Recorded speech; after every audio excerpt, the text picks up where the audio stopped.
Selamat pagi, Assalamualaikum Pak Lukmanul, Pak Anwar. Waalaikumsalam. Selamat pagi. Mbak Rina, Pak Lukman. Apa Waalaikumsalam kabar warahmatullahi wabarakatuh. Selamat Bapak-Bapak? pagi. Alhamdulillah. Alhamdulillah. Sehat selalu. Ya.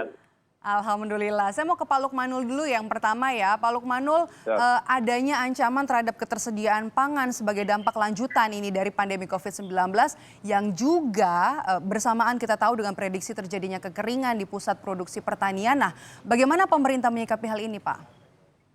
Ya, memang kan itu pernah disampaikan oleh FAO ya, dan dipikir oleh Bapak Presiden. Early warningnya dari FAO kemungkinan berdasarkan cuaca ya atau BMKG yang misalnya di Indonesia, kita ini di musim tanam ketiga ini ada kekeringan, sehingga mungkin stok makanan atau stok beras itu terancam.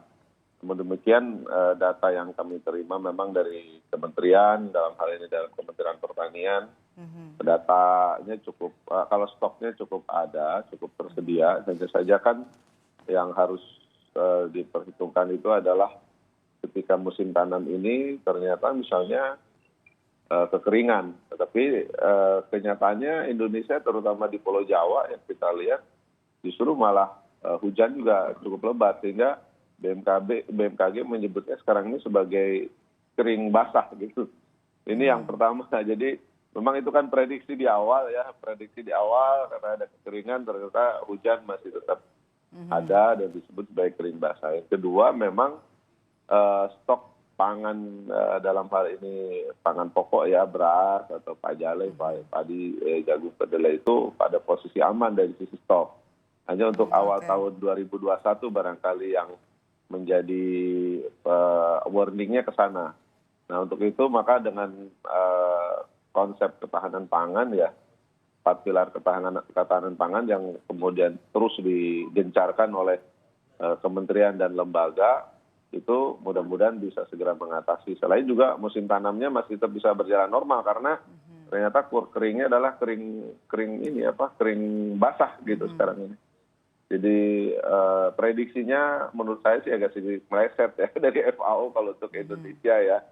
Itu jadi cukup aman. Selain juga tadi 4 pilar ketahanan pangan tetap dijalankan yang kami oleh pemerintah, baik itu food availability, ketersediaan pangan, kemudian akses pangan juga sekarang sudah diupayakan ya. Dan selanjutnya juga termasuk juga pemanfaatannya ya, pemanfaatan pangan dan juga food sustainability, keberlanjutan ini termasuk aspek-aspek yang terus dijaga oleh pemerintah. Saya kira itu jadi cukup artinya aman. sampai 2020 sebenarnya stoknya aman ya, Pak ya? Ya, stok sih aman kalau kita lihat dapat dari data-data yang kami terima ya. Oke, saya masih ke Pak Lukmanul. Pak Lukmanul, dalam rangka mendorong peran ekonomi syariah nasional yang kita bahas, kita mulai masuk ke ekonomi syariah yang dinilai menjadi sumber baru pertumbuhan ekonomi. Nah, langkah apa yang dilakukan oleh pemerintah dikaitkan dengan upaya penanganan ancaman terhadap ketersediaan pangan ini, Pak? Nah, ini juga yang kita lihat kan teman-teman yang sekarang ini melalui Bank Indonesia ataupun kementerian dan lembaga KNEKS, Komite Nasional Ekonomi dan Keuangan Syariah, melihat yang bahwa potensi ekonomi dan keuangan syariah ini juga bisa dijadikan sebagai alternatif mengatasi atau mendorong pertumbuhan ekonomi ini.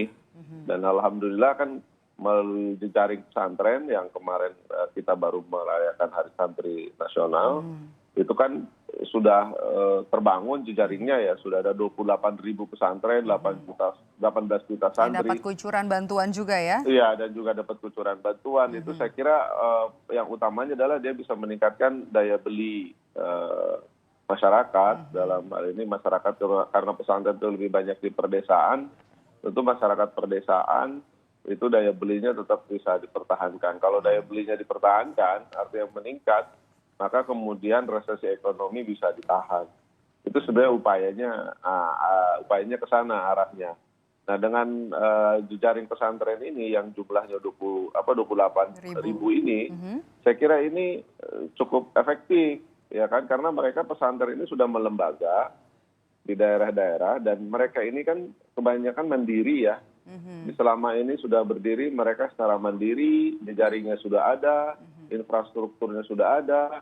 Jadi kalau kita mau dorong dalam sektor pertanian misalnya untuk ketahanan pangannya, nanti untuk kemandirian di perdesaannya minimal, itu sangat mudah kalau menurut saya. Jadi sesuatu yang sudah ada, yang sekarang dipakai elemen ini oleh pemerintah, saya kira nanti programnya akan sangat mudah sekali, lancar gitu. Itu yang saya lihat sana. Oke, pesantren Prener juga kemarin yang kita tahu di Hari Santri banyak digarisbawahi dan juga dikuatkan dengan adanya bantuan juga ya, Pak Lukmanul. Oh iya, itu tambahan kemarin itu adalah briefingnya ya untuk kemudian termasuk juga ini ya banpres ya, bantuan presiden yang 2,4 juta untuk mau permodalan UMK, usaha mikro kecil, bahkan ultra mikro. Saya kira itu sangat membantu. Yang paling penting kan sekarang begini, kita dalam situasi begini itu bagaimana roda ekonomi bisa berjalan. Oke. Itu yang pertama dulu. Sehingga dengan roda ekonomi berjalan, kemudian juga harus kita kuatkan juga daya beli masyarakat. Nah sudah, itu bisa menahan tuh laju. Nah, teman-teman di BI pasti senang kalau udah roda ekonominya jalan. Seperti itu ya, daya beli. Saya mau langsung ke Pak Anwar nih. Pak Lukmanul, Ya. sesuai yang kita bicarakan ekonomi syariah, Pak Anwar selaku Kepala Departemen Ekonomi dan Keuangan Syariah Bank Indonesia. Pak Anwar, seperti kita juga sama-sama ketahui, Bank Indonesia banyak turut aktif untuk mendorong pengembangan ekonomi syariah nasional. Nah, bagaimana kebijakan dan juga kedepannya strategi Bank Indonesia dalam rangka mendorong pengembangan ekonomi syariah, khususnya nih Pak, dikaitkan dengan ancaman adanya krisis pangan ke depannya? Ya, terima kasih Mbak Elvira. Mungkin menambahkan tadi Pak Lukman, di dalam Master Plan Ekonomi Syariah 2019 yang lalu, yang diluncurkan 2019, itu ada namanya salah satu pilar pengembangan usaha syariah. Sektor yang akan dikembangkan salah satunya adalah integrated farming, pertanian terintegrasi. Sehingga sangat pas dengan yang Pak Lukman yang kemarin sudah diluncurkan oleh Pak Wapres di Hari Santri, akselerasi ekonomi kerakyatan berbasis pesantren dan komunitas di sektor ketahanan pangan. Plus, semasa COVID ini, 2 triwulan ini, sektor pertanian yang justru jadi pendorong ekonomi Indonesia. Sehingga dengan demikian, dengan COVID yang, mohon maaf, transaksi global berkurang, harusnya kadang tertentu kita harus memasok impor, mau nggak mau harus dipasok dari produksi dalam negeri. Jadi memang betul Pak Lukman tadi, supaya tumbuh jadi pas momentumnya Pak ya, untuk di sektor pangan ini, masuk ekonomi dari pesantren?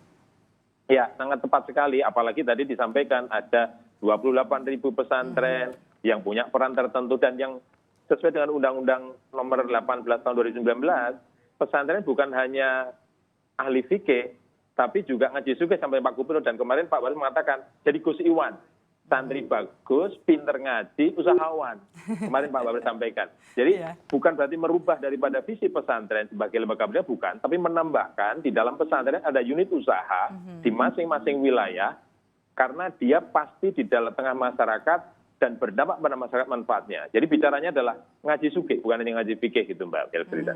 Nah, Pak Anwar, kita mau bahas soal peran pesantren ini secara umum ya, terkait dengan langkah dari pemerintah untuk nantinya bisa mendorong peran pesantren dalam pengembangan ekonomi kerakyatan berbasis komunitas. Nah, bagaimana secara strategi BI dalam melakukan pengembangan ekonomi di pesantren, Pak?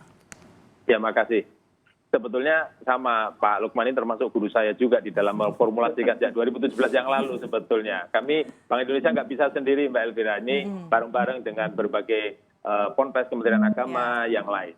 Ada 4 hal pokok. Pertama adalah bagaimana kita replikasi bisnis. 28 pesantren berdasarkan pengamatan kami, kajian kami, itu beda-beda. Ada yang di Jawa sudah besar, apalagi Jawa Timur, Jawa Barat, Jawa Tengah, itu udah jalan sendiri. Tapi bagaimana di daerah wilayah Sulampua, Kalimantan, perbedaannya beda-beda kondisinya. Sehingga pesantren yang sukses, kalau kami juluki sebagai mentor, kalau Pak Lukman mengatakan sebagai yang sudah jalan sendiri, itu harus mereplikasi bisnisnya, mensilaturahimkan bisnisnya dengan pesantren yang lain. Sehingga alhamdulillah Bank Indonesia dengan berbagai lembaga yang lain sudah ada 300 pilot project berbagai sektor yang antar pesantren. Jadi itu pendekatannya adalah ekosistem. Bukan kita kasih program, ada off-takernya, ada pembinanya, ada pembiayaannya, dan produknya unik. Tidak bisa fit for all. Karena kembali lagi sesuai dengan petuah guru kita, di masing-masing tanah di Indonesia ini memiliki Berbeda. keberkahan masing-masing. Ya. Jadi tadi Pak Lukman katakan, nggak bisa disamakan. Jadi itu yang dilihat oleh Bank Indonesia, ada perbedaan dari masing-masing pesantren di masing-masing lokasi, itu yang dibaca oleh Bank Indonesia begitu ya, Pak? Betul. Untuk bisa menyiasati. Ya, dan ekosistem, Mbak. Kan nggak mungkin toh hanya menanam saja. Tadi Pak Lukman katakan, kalau hanya pesantren nanam, bagaimana penjualannya? Ya. Kan kalau hanya untuk pesantren terlalu inklusif. Pesantren itu bukan untuk dirinya sendiri. Kalau di Cirebon, kalau nanti kasus sukses di wilayah Ciwidey, itu justru dampaknya kepada masyarakat. Jadi pesantrennya sendiri dan ke masyarakatnya, kemudian pemasarannya ada yang bantu off-takernya, pembinanya ada. Jangan sampai nanti terlalu banyak pesantren di bisnis, malah lupa visinya sebagai lembaga pendidikan, juga nggak mungkin. Jadi memang ini harus dikeseimbangkan untuk dua misi yang diemban oleh pesantren. Tidak mengubah visinya, tapi menambah sebagai lembaga ekonomi di masing-masing titik-titik pesantren di seluruh Indonesia tadi. Oke, baik. Seperti perbincangan kita semakin seru, nanti Pak Anwar dan juga Pak Lukmanul kita masih akan lanjutkan perbincangan ini, utamanya soal pesantren sebagai bagian dari pelaku ekonomi syariah. Nah, bagaimana sebenarnya konsep program akselerasi ekonomi kerakyatan berbasis pesantren dan juga komunitas, nanti akan kami hadirkan informasi dan juga pembahasannya lebih lengkap usai jeda. Tetaplah bersama kami. Saya mau ke Pak Lukmanul, lanjut nih Pak Lukmanul, pesantren sebagai bagian dari pelaku ekonomi syariah. Bagaimana sebenarnya konsep program akselerasi ekonomi kerakyatan berbasis pesantren dan komunitas ini, Pak? Ya, baik, terima kasih. Jadi begini, tadi seperti disampaikan oleh Pak Anwar, kita harus membuat satu ekosistem di pesantren, ekosistem perekonomiannya.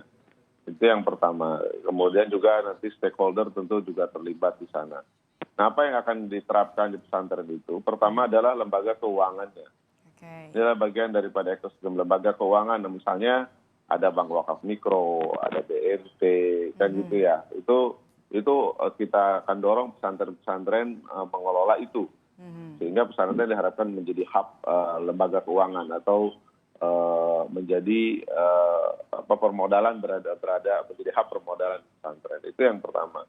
Jadi memang setelah lembaga keuangan kita harus bicara juga kemudian dari sisi sektorilnya apa, gitu. Sektorilnya misalnya tentang ketahanan pangan, dalam hal ini berarti pertanian misalnya. Bisa menggunakan konsep corporate farming. Atau yang di perkotaan misalnya yang lahannya kurang, kita menggunakan konsep urban farming. Atau yang di daerah pesisir misalnya kita menggunakan konsep sea farming. Nah, konsep-konsep ini dalam sektor real ini harus kita terapkan.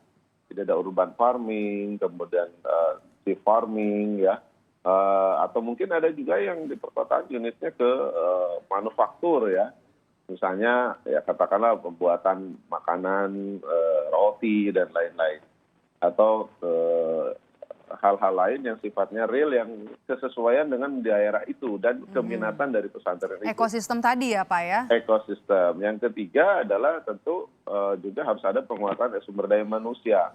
Nah, maka pemerintah melalui Kementerian Tenaga Kerja kan kemudian mendorong terbentuknya BLK di pesantren. Ya, Badan Latihan Kerja, sehingga nanti meningkatkan sumber daya manusia. Jadi vokasi, pelatihan melalui BLK itu juga kita dorong. Nah, ini menggerakkan itu, tapi lagi-lagi harus dipahami bahwa ini bukan mau mengalihkan fokus pesantren dari ngaji fikih kepada ngaji sugih gitu kalau katanya.